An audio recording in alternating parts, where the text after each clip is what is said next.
ఏం మాట్లాడదు చెప్పు. ఆ పాప బాగా చెప్తున్నాడు, మనం ఏం మాట్లాడదు. సరే ఫస్ట్ ఈ నెల ఏమనేది ఆ పాప ఇది ఆ పాప బాధ ఏమో చెప్తా ఉన్నది. ఈ నెల మనము ఇన్ని దినాలు వారం లోపల ఉన్నది ఈ సమస్య. మరి ఎవరు పడుచుకోలేదు. రోడ్డుకు వచ్చాక తెలిసైతే వచ్చింది కదా పాప. మరి మన ఎట్లా నాయకులు చూడు తెలుస్తుంది చూడు ఏమనేది. మరి తెలియదు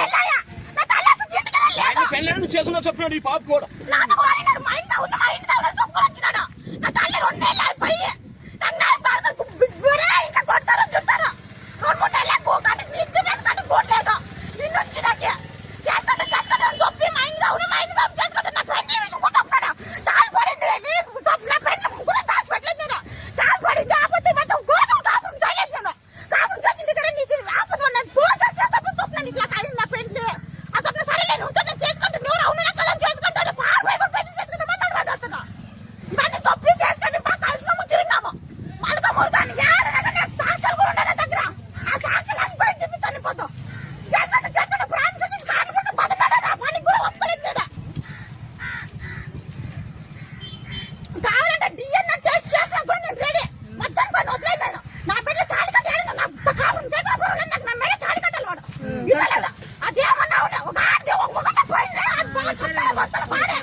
ఎన్ని సంబంధాలు వచ్చినా నేను చేసుకుంటాను చెప్పాడు.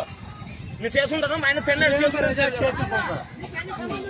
ఇది పూలకుంటలో జరిగిన విషయము. పూలకుంటలన ఒక అమ్మాయి వరలక్ష్మి అనే అమ్మాయి వడ్డే బండి మీద సురేష్, వడ్డే బండి మీద నాగప్ప కుమారుడు. ఆ అబ్బాయి 3 సంవత్సరాలుగా ప్రేమించి పెళ్లి చేసుకుంటానని చెప్పి తర్వాత ఏమని ఇప్పుడు అన్న పెళ్ళైన తర్వాత చేసుకుంటానని నమ్మించాడు. ఈ అమ్మాయిని శారీరకంగా కూడా వాడుకున్నాడని అమ్మాయి అంటా ఉంది. నమ్మించి మోసం చేసిన అంటా ఉంది. కాకపోతే ఈ అబ్బాయి ఒక వారం రోజులుగా తప్పించుకో తిరిగినాడు. ఈ రోజు రావట్లేదు అంటే ఈ రోజు కనిపించాడు. ఆ అమ్మాయి ఇట్లా తన బాధని ఇట్లా జనాల్లో చెప్తా ఉంది. సమస్యకు పరిష్కారం జరగలేదు అనుకుంటుంది. పెద్దలు ఈ వీడియో అందరికి షేర్ చేస్తున్నాను. ఎవరైనా పెద్దలు అందరూ కలిసి దీనికి న్యాయం చేయాలని కోరుతున్నాను.